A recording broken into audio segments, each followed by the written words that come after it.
Hello, this is Mrs. Ross, and this is lesson 2.3. This is what we did not do in class, so this is kind of continued. There's a video of what we did in class, so this would be like part 2, okay? All right, so it says activity. Nico is shopping at an electronics store. He has a $10 off coupon, and he for any item over $50, he decides to buy headphones that normally sell for $60 but are on sale for 10% off. The coupon is used first and then the discount's applied. So A says write two functions to represent this scenario. So we have f of x is going to be equal to x minus 10. That's the $10 off coupon. And then g of x is going to be equal to 0.90x, because if we take the 10% off, we're going to pay 90%. Let me change colors.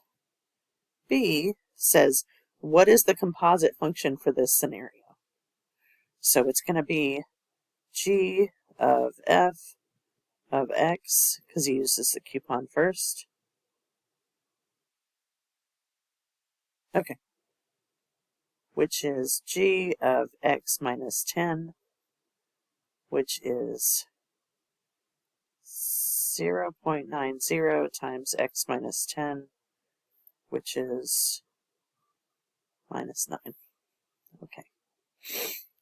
And then C asks for the domain. Suppose the most expensive item is $20,000. That's important. So the domain has to be greater than 50. So greater than $50, but less than or equal to 20,000.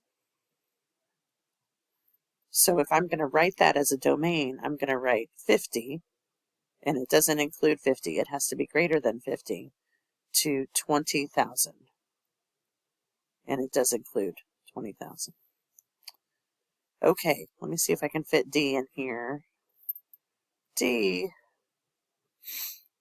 says, suppose the price is reduced before the coupon's applied. So this is f of g of x. So f of g of x, which is f of 90x, which is 0.90x minus 10.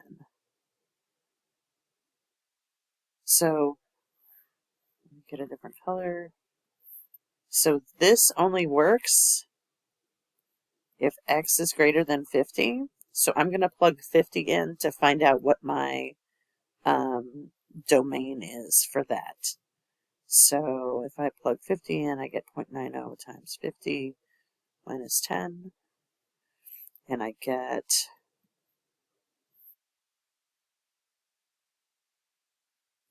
scratch that. Hold on. Let me erase that. That is not how you find that. Actually, I'm going to erase this part too, because I need some space.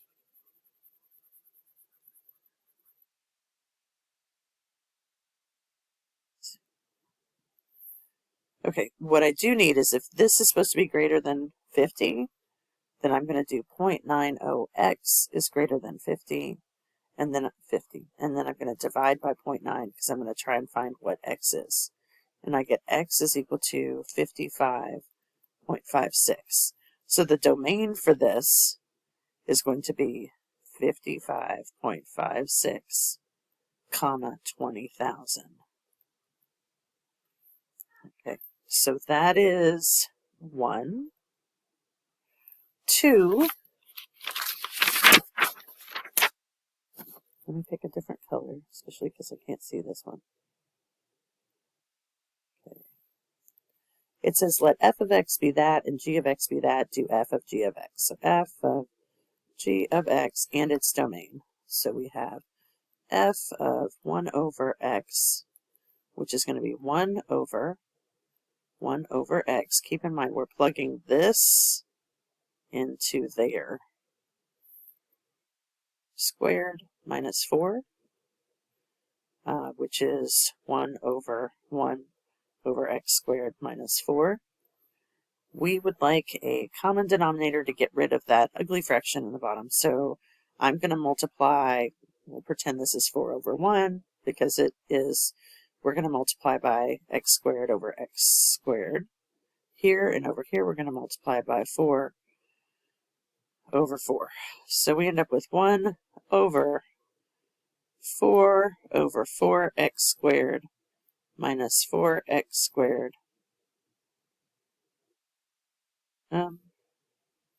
This is going to have to be, what did I do? Hold on.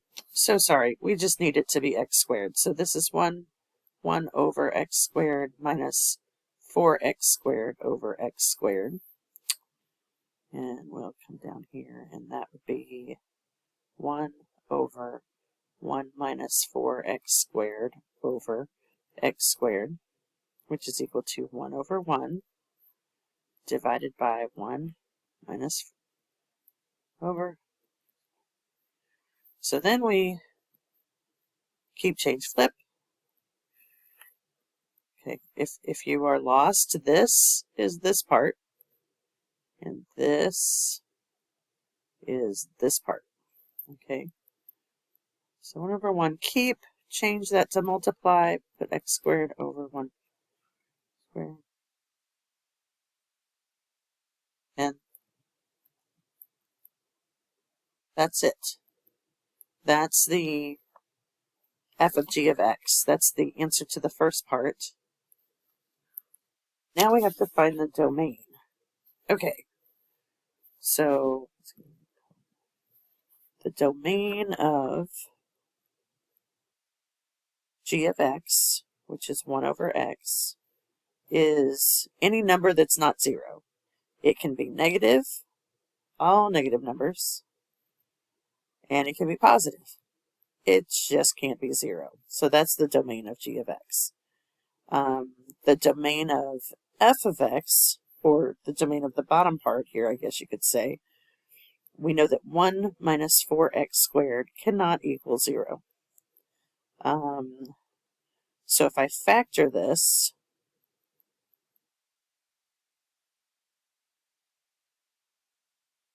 let me change colors. So then I can say, okay, 1 plus 2x can equal, set that equal to 0. Set this equal to 0. I end up with x is equal to negative 1/2, and x is equal to positive 1/2. So my domain here is that it can go from negative infinity to negative 1/2. Okay, it can, you know what, hold on, okay,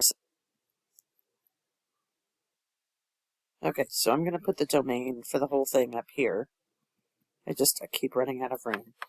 So I know that it can go from, because it can start at negative infinity, and it can go to negative 1/2. Okay, that's the little union or and, whatever. And then it can go from negative 1/2 to 0. And notice it doesn't include all of these. It can go from 0 to 1/2, and then from 1/2 to infinity.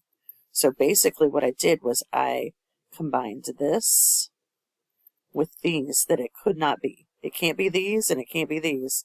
So once I insert the negative 1/2 into here, I have these two, and I insert the positive 1/2 into here, and I have these two. So that's the answer to that. Okay, is this the last one? Praise the Lord. Okay. So for a science experiment, you have Celsius and Kelvin. These are the actual formulas, which is kind of interesting. What they're asking is, find the composite function that Laura can use to convert degrees Fahrenheit to Kelvin. Okie dokie. So we have our Celsius is equal to 5/9 x minus 32. And we have our Kelvin, 273.15. Okay, so we want K of C of X. k of 5/9 x minus 32. Okay, I feel like I need another color. Okay. So I'm going to plug all of this into there.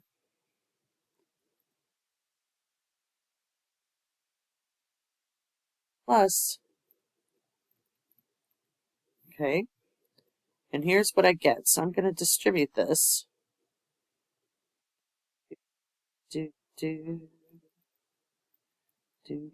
So 5/9 times 32 over 1 is going to give me 5 times 32 is 160, and then 9 times your invisible 1 is 9, plus 273.15.